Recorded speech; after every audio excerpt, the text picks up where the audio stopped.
Some stories don't sound wrong until it's too late to walk away. I was there when Vanilla Ice was everywhere. Sold out arenas, screaming fans. Fame moving faster than we could follow. But fame's not the whole story, not even close. I saw what came with it.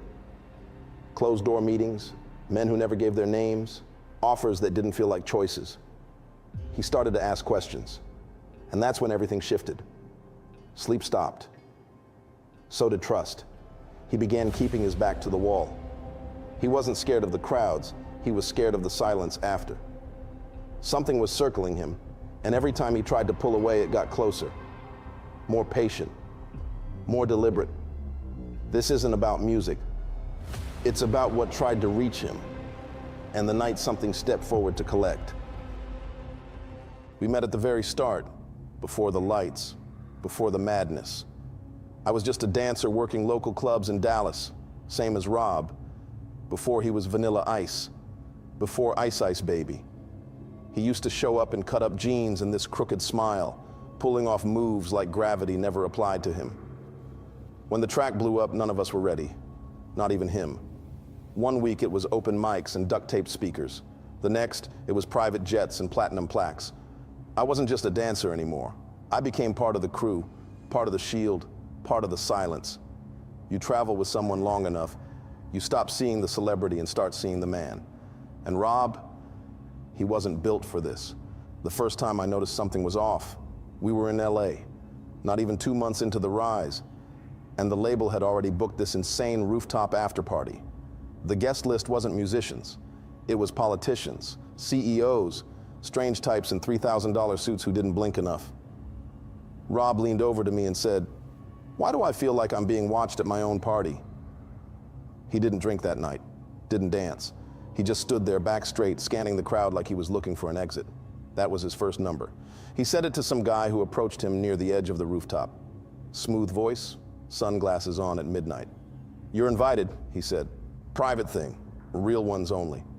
Rob smiled and said, "I'm good." It was casual, polite, nothing to it, but the guy didn't walk away. He just stared, then nodded once and melted into the crowd. We both felt it, that moment where something shifted. I didn't ask what was said, and Rob didn't offer. But after that night, something followed us. Not in the way you think. There weren't any threats, no dramatic phone calls, just this presence. The lights backstage started flickering during sound checks. Rob's hotel room would be moved at the last minute, every time. There were footsteps at night in empty halls, whispers that stopped when we turned around. He never said he was scared, but he started sleeping with music on. He kept the blinds closed, even in the penthouse suites. And when the next invitation came, this time from someone even bigger, he didn't answer at all. Another number. And I think that's when it really began. The second time it happened, we were in New York. Rob had just wrapped a late-night taping, and we were crashing at a penthouse suite in Midtown, the kind with ceilings that disappear into darkness and floor-to-ceiling windows that never open. I remember standing there staring out at the city, wondering how we got here so fast. It all still felt fake. That's when she showed up. Not a knock, not a call, just appeared. Madonna. She walked in like she owned the place. And honestly, she probably did. Her driver handed off her coat without a word and disappeared like fog. She was dressed in white silk, something that looked like it wasn't made in this decade. She didn't look at me, only Rob. "You're not busy, are you?" she said, voice like smoke. He laughed at first, tried to keep it light, but she wasn't joking. She talked to him low, private, too quiet for me to hear. I stayed back, but something about the way she leaned in, it wasn't flirtation. It was something older, like she was making an offer. And Rob, he froze for just a second, then shook his head. "I'm too young," he said. "I'm not ready for that." Her face didn't change. She just looked at him for a long time, then said something I'll never forget. "No one's ever ready. That's the point." She kissed him on the cheek, smiled at me without blinking, and walked out the same way she came in. Rob stood there for a long time after she left, still, staring into nothing. He finally looked at me and said, "She asked me to marry her." I thought he was joking. I even laughed, but he didn't. She said it wouldn't be public, just binding. Binding. That word stuck with me. I didn't know what it meant then. I think he did. We didn't speak about it again, but something changed after that night. The shadows got heavier, the dreams got worse. He said no again, and it echoed louder this time. At our next sound check, the audio board caught fire, just sparked and lit up, no explanation. Our driver quit mid-tour, said he was done driving dead men. And Rob, he started getting nosebleeds, always after midnight. He never mentioned Madonna again, but I noticed he stopped looking people in the eye, like he was scared he'd see something staring back. That was the second number, and whatever was listening wasn't used to rejection. The next invitation came with a name Rob couldn't ignore. Diddy. It was whispered to us backstage during a show in Miami. A runner from Bad Boy, dressed like a club promoter, but with a stare that made my skin itch. He leaned in and said, "Private event. Diddy's people only." VIP Rob looked at me. I could tell he didn't want to go, but the pressure was different now. We just had back-to-back shows pulled with no warning. His label rep stopped answering calls. Venues suddenly rebooked. Something was squeezing him, so he said yes. We rolled up to the house in Coral Gables around 2 a.m. The mansion looked like it had been carved out of a movie set. Giant statues, glowing pools, gold trim on the windows. But it was quiet, too quiet. Inside, the music was low. Not party low, controlled low. There were no cameras, no phones. Every guest wore black, except Rob. We were greeted by a woman I'd never seen before. Tall, pale, not a model, something older.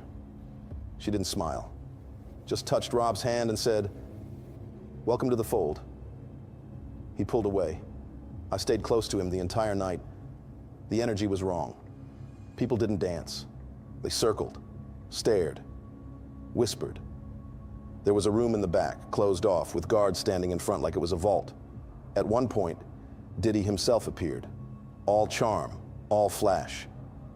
Pulled Rob into a quiet corner and talked for a long time. I couldn't hear them, but I could see Rob's jaw tighten, the same way it did when Madonna made her offer. Later, as we were about to leave, one of the guards from the back room approached him and simply said, "It's time." Rob froze. He didn't speak. Just turned to me and said, "Let's go."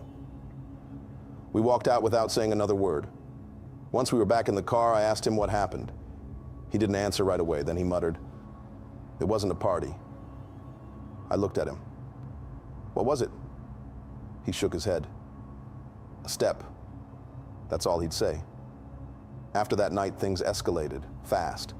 We were shadowed. Everywhere we went, someone was watching. Studio engineers stopped showing up. Promoters started canceling appearances, and Rob, he started throwing up in the middle of the night. He said it felt like his body was rejecting something he hadn't eaten, but that was his third number. He didn't go in the room. He didn't follow the voice. He left. And from that night on, I swear, something started following him. Not a person, not a fan, something else. They told us it was just a meeting. One of those industry handshakes where the right people nod, say the right things, and magic happens. "Clive just wants to talk," the rep said. "Big picture stuff." We were back in New York, and Rob was tired. Not the kind of tired you fix with sleep, the kind that sets into your bones and makes everything feel heavy. But we went. The building didn't have a name on it, just an address. The lobby was all mirrors and marble, but no one was at the desk. No music, no phones, no footsteps, just stillness. They took us to the 19th floor. I remember the number because the elevator paused for a second between 18 and 19, like it wasn't sure it wanted to stop. The room we entered wasn't big. It was more like a gallery.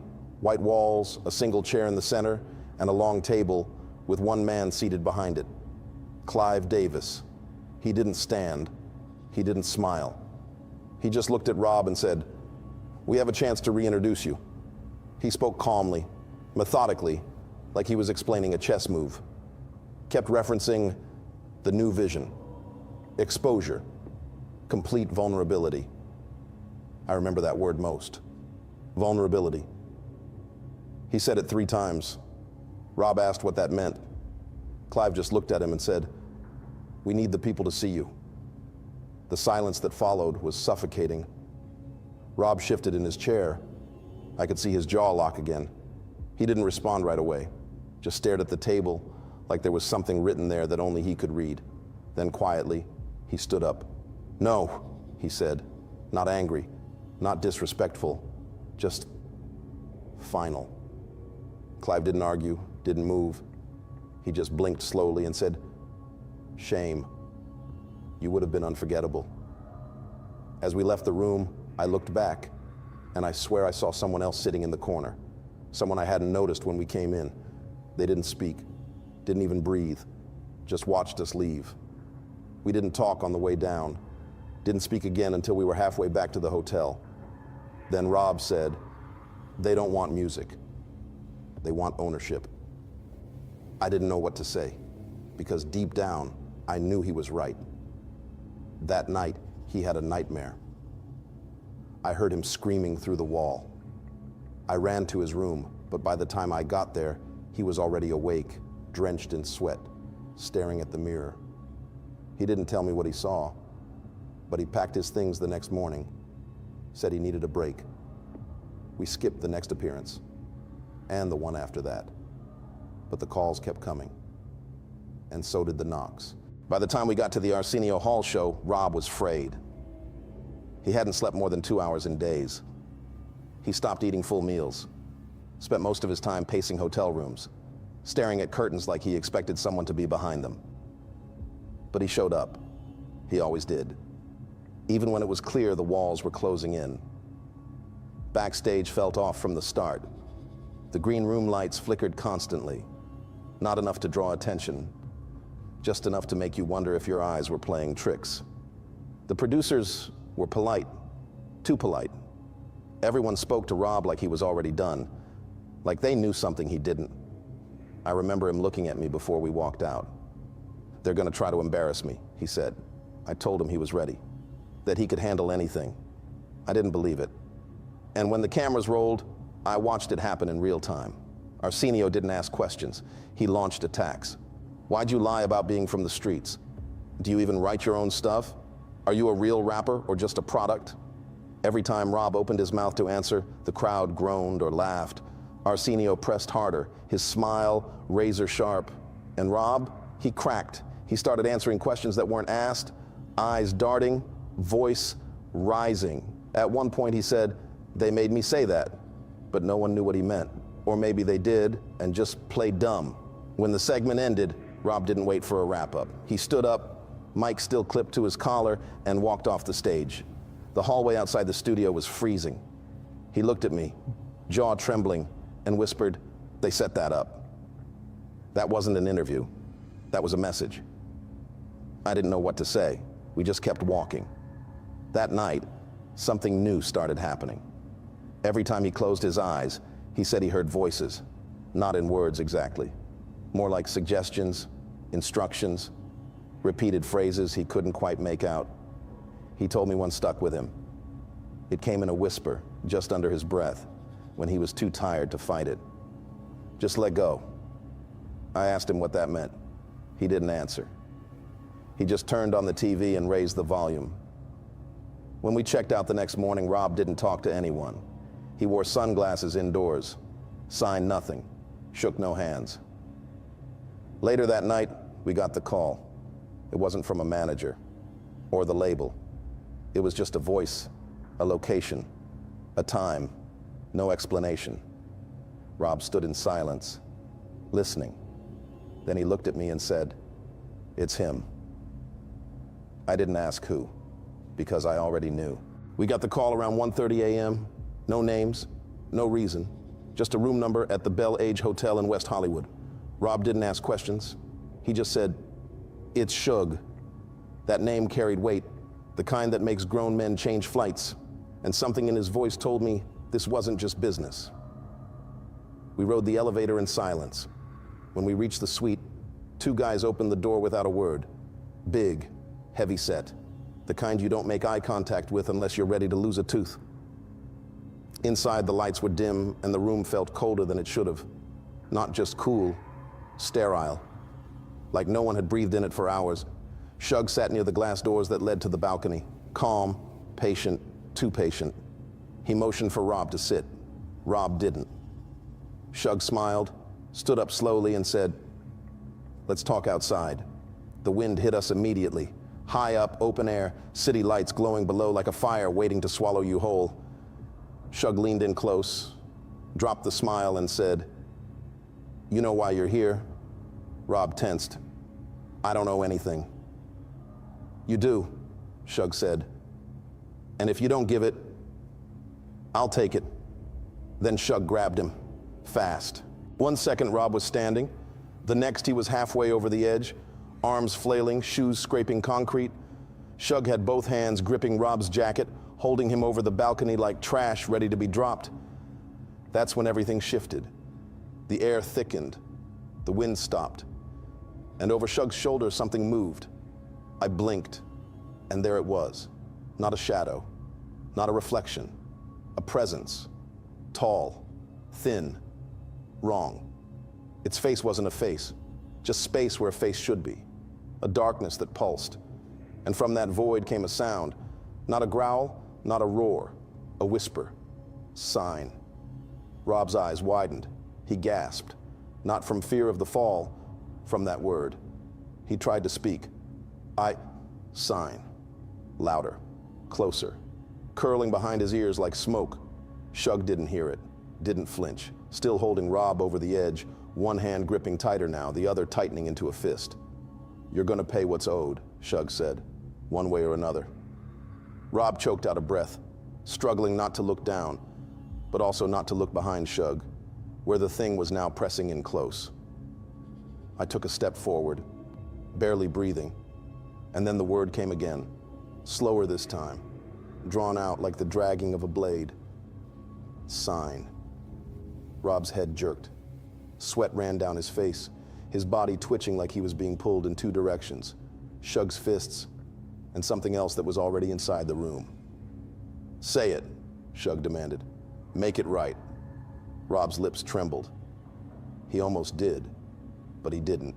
Instead, he screamed, "I said no." The presence paused, just for a moment, and that's when Suge yanked him back, threw him onto the balcony floor like a broken doll, turned, muttering, "Get him out of here before I change my mind." But Rob didn't move right away. He lay there staring up at the sky, chest heaving, eyes wide, whispering something over and over that I could barely hear. I knelt beside him. "What is it?" I asked. He turned his head toward me. "They were never asking," he said. "They just wanted me to stop fighting." His eyes drifted to the glass door. "They don't need your signature, just your surrender." We left that night. No police, no press, no label reps. No one asked what happened. And Rob, he walked away from everything. Because that wasn't just a balcony. It was the last step in a ritual. And whatever was behind it almost got what it came for. People think Vanilla Ice disappeared because he couldn't handle the fame, that he cracked, burned out. But the truth is, he walked. He saw what most artists never live long enough to see clearly. There's a presence in this industry, not a metaphor, not a vibe, something real. And it doesn't show up in red capes or broken mirrors. It shows up in meetings, contracts, private rooms with no windows, deals where the price isn't money. I've seen it, felt it. It doesn't scream, it doesn't chase, it waits. And every time someone says yes to something they don't understand, it gets closer. I watched Rob say no, again and again. And every no made him harder to reach, until it tried to take him physically, through people, through moments that looked like business but felt like possession. The balcony wasn't a negotiation. It was the final offer, but he didn't give in. He never signed, and that's why he lived.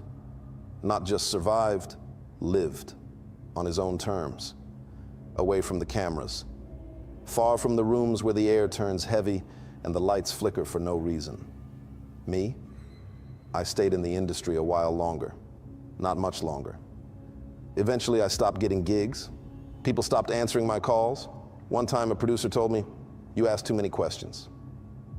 That's when I knew. I was never supposed to tell this story, but now you've heard it.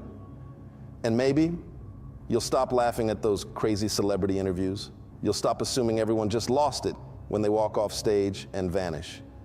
Maybe you'll stop thinking every mansion, every label party, every NDA is just part of the game. Because some things, they're not a game, they're rituals. And once you step in, there's always something waiting to collect. If you're still here, listening, pay attention. Not everything behind the music is about money or fame. Some of it goes deeper and darker. If someone offers you everything you ever wanted, take a breath, look around, and before you say yes, ask yourself what's whispering behind them. If this story made you think twice about what's really going on behind the scenes, share it, comment, send it to someone who still thinks it's all just entertainment. Because this isn't just about Rob, it's about what happens when you keep saying no, and how far they'll go to make you stop.